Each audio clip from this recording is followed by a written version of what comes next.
All right, taking a break from what I was doing. I'm making myself sit in front of a camera and look at my fat face. I would have to stare at it, just stare down my shame. I just, I just ate. I don't know why, but I just ate a. I know I'm not fat, right? But I am fat as fuck on the inside. I just shame ate a 32-ounce bag of peanut M&Ms. What do you want from me?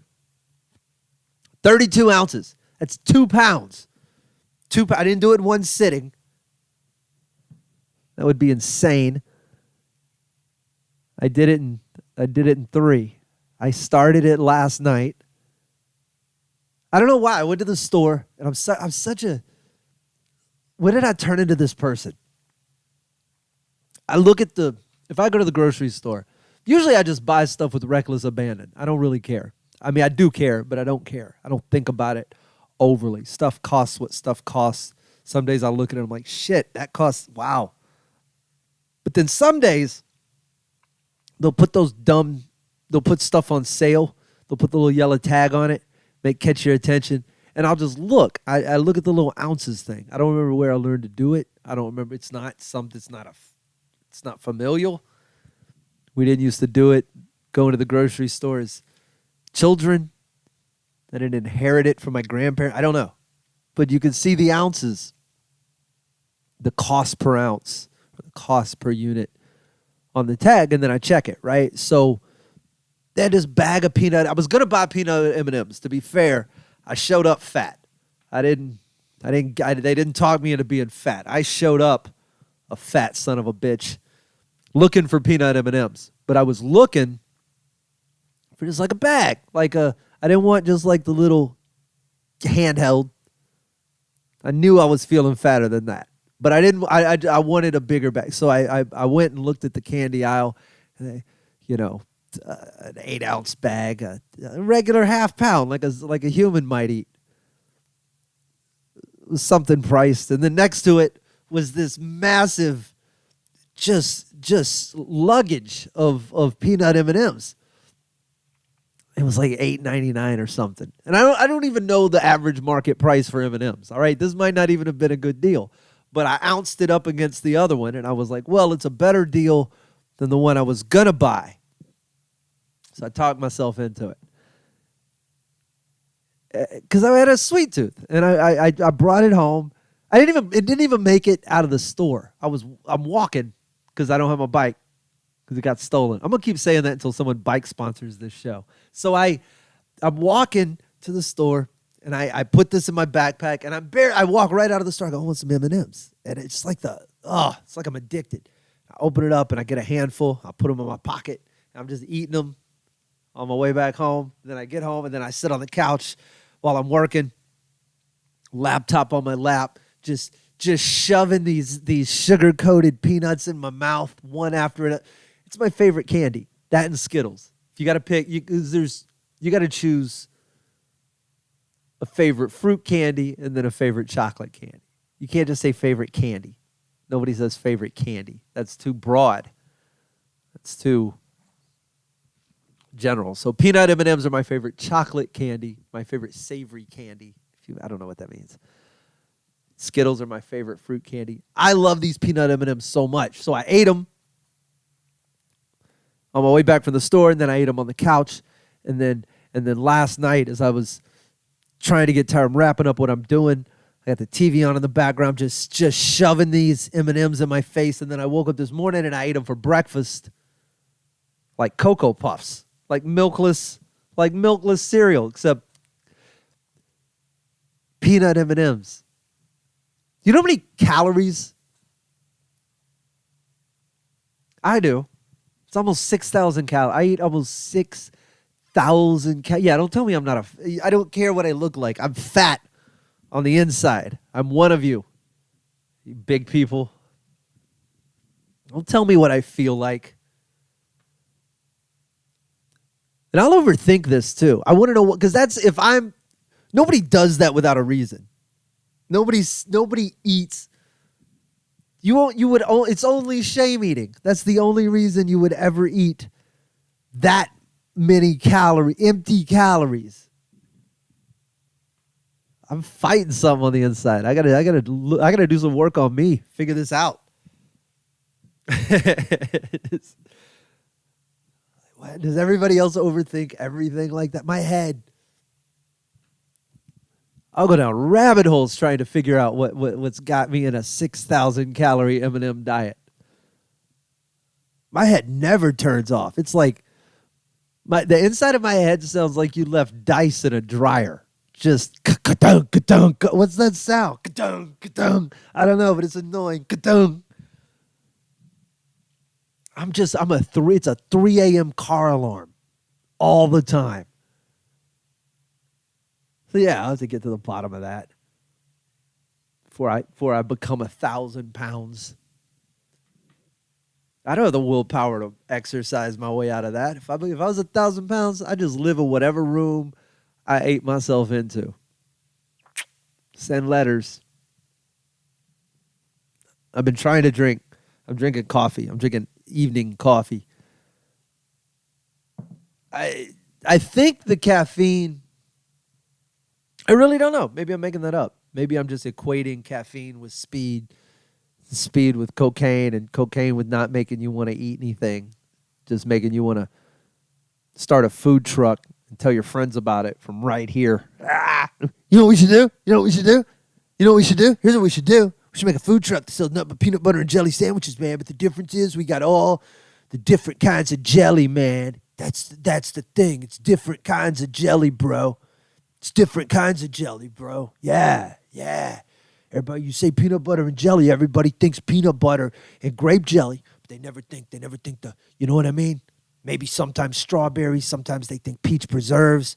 But we're going to be out there. We're going to guava jelly, avocado jelly, chicken jelly, all the jellies. We should do that, man. We should do that. It's me and you, man. I love you, man. I love you, man. Don't drive.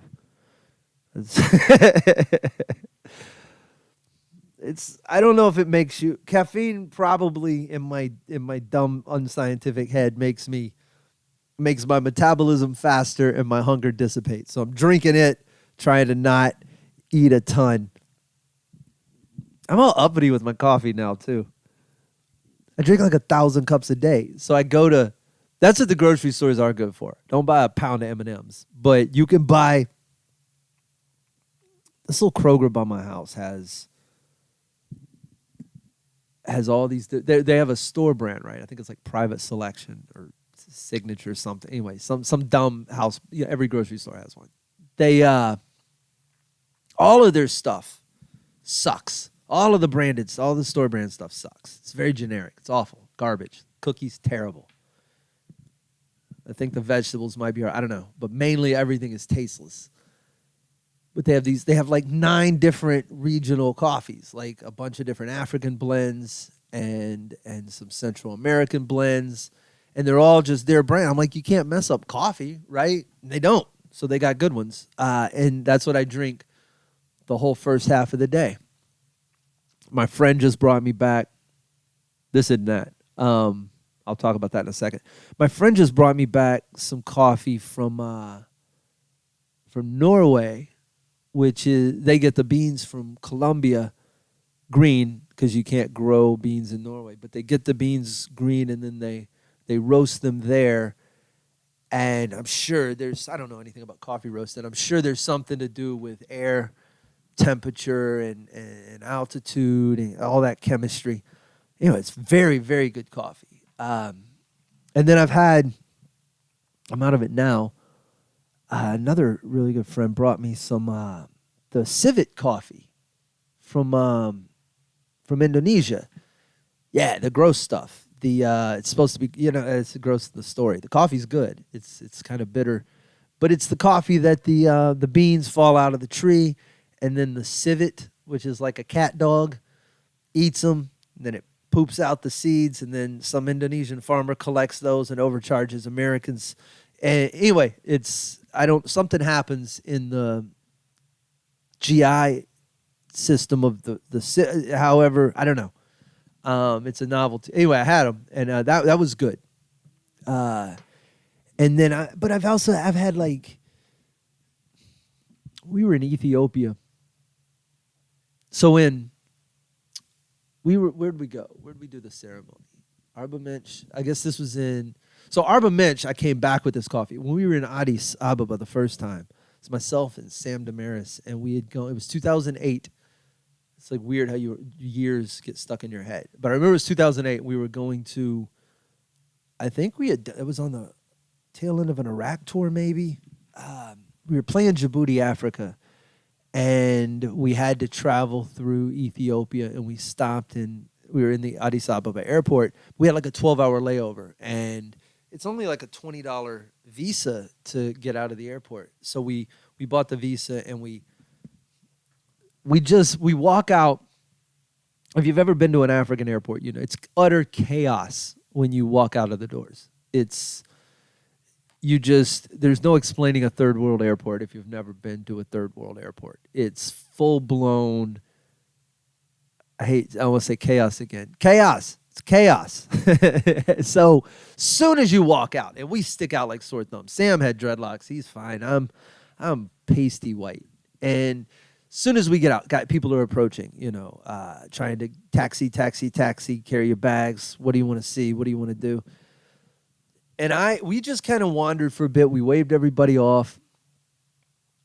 And in those circumstances, I like to believe that I am a good judge of character, that I can look you in the face and I can determine relatively quickly if you're a con artist or not. It's years of standing on stage and staring at strangers' faces and trying to determine whether or not they hate me or like me. I'm very attuned to what your face says about how you feel about me.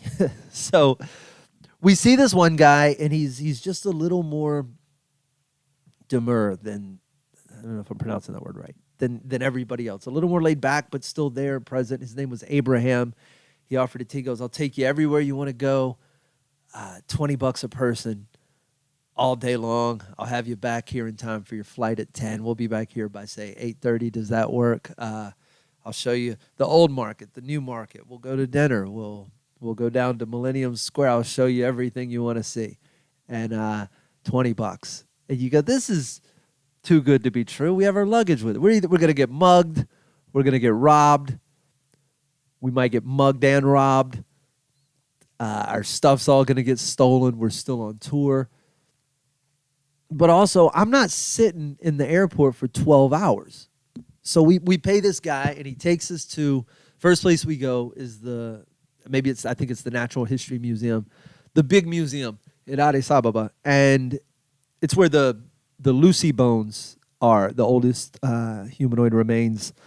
It's like millions of years old. So they keep the bones there in this museum that it's not as modern as you would expect a museum to be that has the things in it that it has. It has the history of Rastafarianism, Haile Selassie's thrones, and all of the historical stuff to do with that. You've got the Lucy bones are a replica. They keep the real bones in the attic somewhere.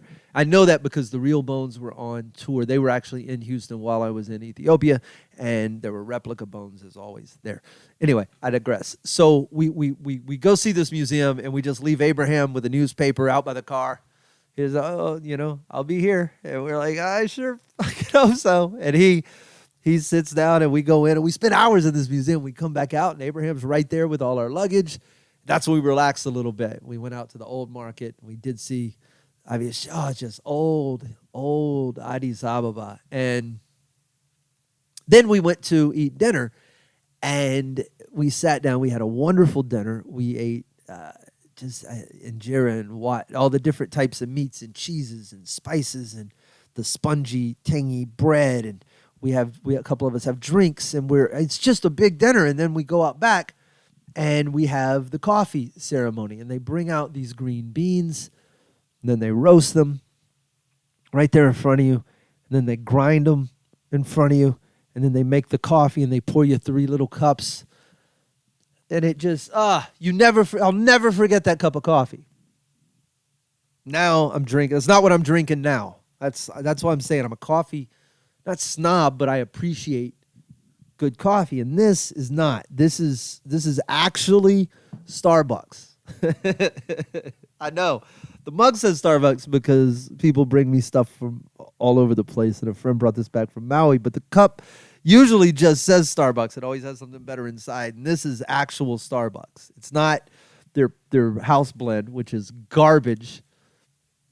If you ask somebody what their favorite coffee is, and they say, "Oh, Starbucks house blend," don't trust anything that person ever says. That coffee's intentionally bad. It's burnt so that you will buy the sugary cloud caramel frappy stuff. Don't let them. That's not good. Come on. This is I was riding in my neighborhood right before my bike got stolen, and there was a box of this coffee roasting place, this coffee packaging place. I don't know what they do. They were apparently a coffee business, and they went out of business, so they left like a pallet of K-cups out on their front dock, and it just said free. And I went, and all that was left was a bunch of Starbucks Veranda blend. So I grabbed a box, and it's terrible. It's terrible. Terrible. Tastes burnt, not as burnt as their. That's the compliment I give it. It doesn't taste as burnt as your regular coffee. Try Starbucks Veranda blend. Not as burnt as the usual blend, but still more burnt than what you could pay $8 for. So giddy up, get a cloud drink. I don't drink Starbucks ever. On the road, I'll go in if I have to. I always make them do a pour over or something. I always order it just like this. I need a medium cup of whatever you have that isn't your house blend. What would you like? Let's figure it out. What do you want to say? Whatever you need to do. How about just figure it out. Call my name. What's your name? Slade. Slade. Write it down. 10 minutes later, somebody's finally figured it out. Order for freight. Freight. Is there a freight? Bitch, you heard me say Slade. All I do when I go to Starbucks, my favorite thing to do, it's terrible, but I love it. I'll go, and Starbucks sometimes has a pay it forward program. I don't know if you're familiar with the Starbucks economy. They have a pay it forward program. And if you don't know what it is, here's all it is. It's you pay for the person behind you stuff. Your way of saying, hey, you're probably a nice guy doing a nice thing. But then, because society's set up like this guy's guilt starts shaking him before he even leaves the line. Hey, you're not going to let that just happen, right? You can't just let a nice thing happen to you. Because we live in that society where we just don't believe anything good should ever come our way. Oh my God, I can't ever accept that. So let me get the guy behind me. What'd he have? And then they'll tell you, you're like, fuck, that was more than I had. Whatever, just pay for it. You pay for it, you leave. It's supposed to brighten your day. Instead, it's just this mismatched jimmer jam that goes back and forth till it peters out like the wave in a baseball stadium. Some last guy, I guess I'll do it, but tell the guy behind me, never mind. I'll start one. I don't care. I'll reap the benefits, too. I want the guy behind me to see that I'm happy that I made him happy. I'm a happiness vampire. I'll pull up, I adjust my little mirror, and I wait, right? He had a medium coffee, too. I'm getting 2 coffees. How bad can this be? Here's $6, lady. And then I'll wait for that guy to realize what happened. When he looks out, goes to pay, then looks back at me, gives me that wave of recognition. That's how I know I've started something good. I can take all that good energy. Now I can drive off. I can get back in line and get all the stuff I wanted the first time but didn't want to pay for. Yeah, 19 cake pops. Yeah, they're free now. Put them in a bag. I know the law. Put in some of that brulee. I don't even know what that means. Put some of that in there. Give me a sugar cloud, frappuccino, put it all in the bag. What's that you say? The guy behind me's got to pay for it? Or the one in front covered it? Or somebody other than me? Lock and load. Louisville, Kentucky. I'm there August 25th through 27th. Fort Worth, Texas, September 17th. September 16th and 17th. Look at that. I gave you an extra day. It's a full weekend, both places. I'm bringing Jerry Wayne Longmire with me to Louisville. Louisville, Kentucky, August 25th through 27th. Fort Worth, Texas, September 16th, 17th. All that stuff. SladeHim.com.